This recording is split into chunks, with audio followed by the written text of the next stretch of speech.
नमस्कार साथियों, मैं अजय कुमार।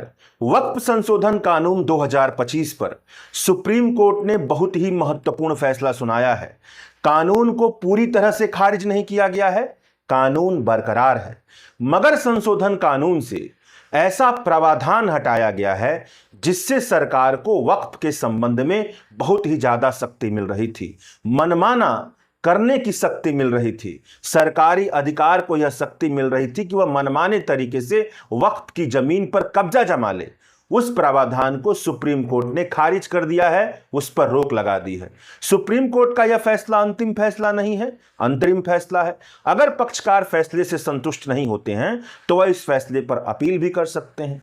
यह फैसला कोर्ट की 2 जजों की bench, chief justice of India justice BR Gavai और जस्टिस AG मसीह ने दिया है।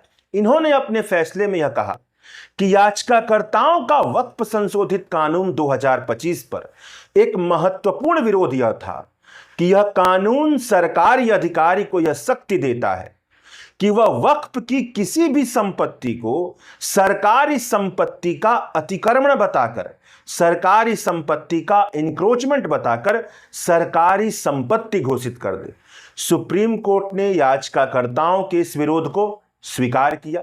सुप्रीम कोर्ट ने यह तर्क रखा कि अगर किसी वक्फ की संपत्ति के मालिकाना हक पर विवाद है, उसके टाइटल पर विवाद है, तो इस पर फैसला करने का हक एग्जीक्यूटिव के पास नहीं है, कार्यपालिका के पास नहीं है, सरकारी अधिकारी के पास नहीं है, जिला अधिकारी के पास नहीं है, जिला अधिकारी से बड़े अधिकारी के पास नहीं है।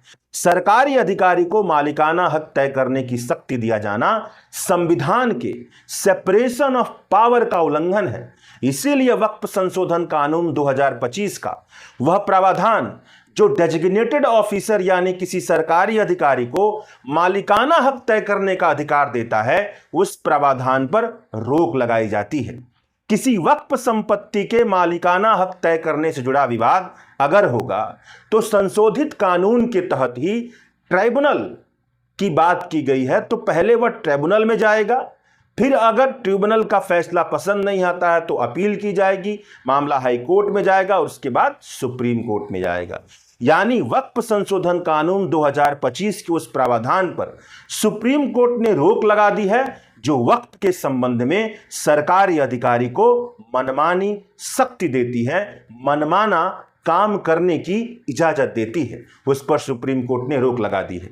याचिकाकर्ताओं का दूसरा महत्वपूर्ण विरोध यह था कि वक्फ संशोधन कानून 2025 यह कहता है कि वही वक्फ कर सकता है जो कम से कम 5 साल से इस्लाम धर्म का प्रैक्टिस कर रहा होगा। यह प्रावधान भेदभावपूर्ण है और मनमाना है, यह याचिकाकर्ताओं का कहना था। इस प्रावधान पर सुप्रीम कोर्ट ने रोक लगा दी है।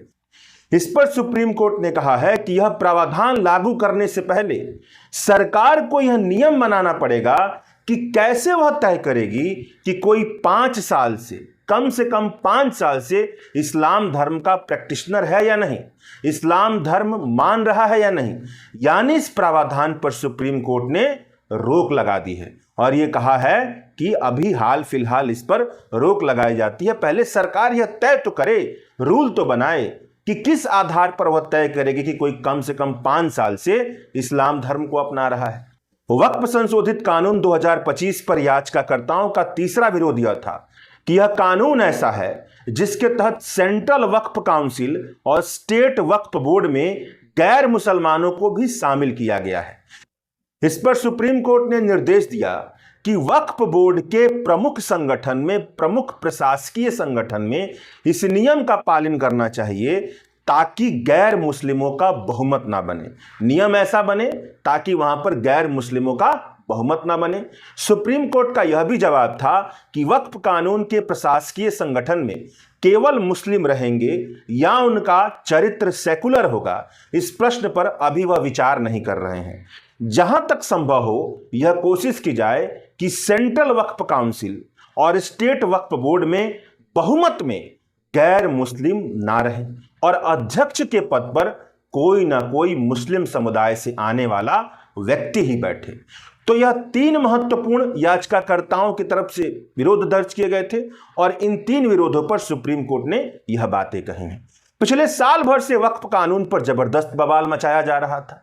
इस साल अप्रैल महीने में 14 घंटे की धारा प्रवाह बहस के बाद वक्फ संशोधन कानून 2025 संसद से पारित कर दिया गया था।